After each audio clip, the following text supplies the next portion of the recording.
ছোট্ট একটা খুব মজার একটা গল্প বলবো। এক বাসের ভিতরে একজন মৌলানা সাহেব উঠছে, সাথে একজন যুবকও উঠছে। যুবক মানেই তো মাথা গরম, আমাদের সমাজের যুবকদের অবস্থা তো তাই, যুবক মানেই মাথা গরম, এই দুরবস্থা হয়ে গেছে। আল্লাহু আকবার। অথচ এক সময় ছিল যুবক মানে ন্যায়ের প্রতীক। যুবক মানে কি?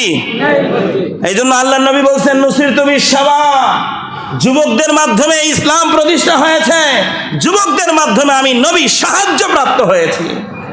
আজকের জামানার যুবক মানে ইসলাম বিরোধী, এই দুরবস্থা।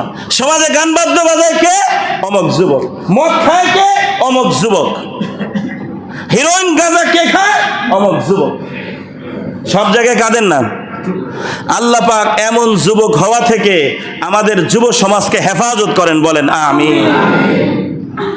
তো এই হুজুরে বাসের মধ্যে উঠছে, কোনো কারণে হয়তো একটু ধাক্কা লাগতেই পারে, গাড়ি হুট করে হোঁচট খায়, যুবকে গালি দিয়ে উঠছে। ওই যে বললাম মাথা গরম।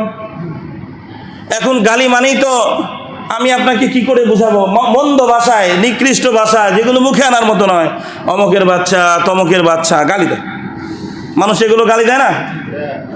তো ওই যখন বলে অমকের বাচ্চা, তমকের বাচ্চা, তখন হুজুর বলে মধুর বাচ্চা, মিষ্টির বাচ্চা। বুঝেন নাই? সে যখন বলে অমকের বাচ্চা, তখন হুজুর কি বলে? মধুর বাচ্চা।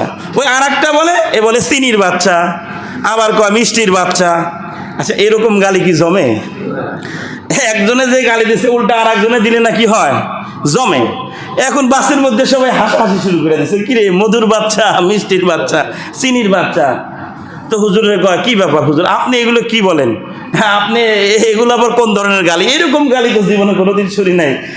তো হুজুর শুধু একটা কথাই বললেন, পাত্র উল্টাইলে পাত্রের ভিতরে যা থাকে সেটাই কি হয়? বের হয়।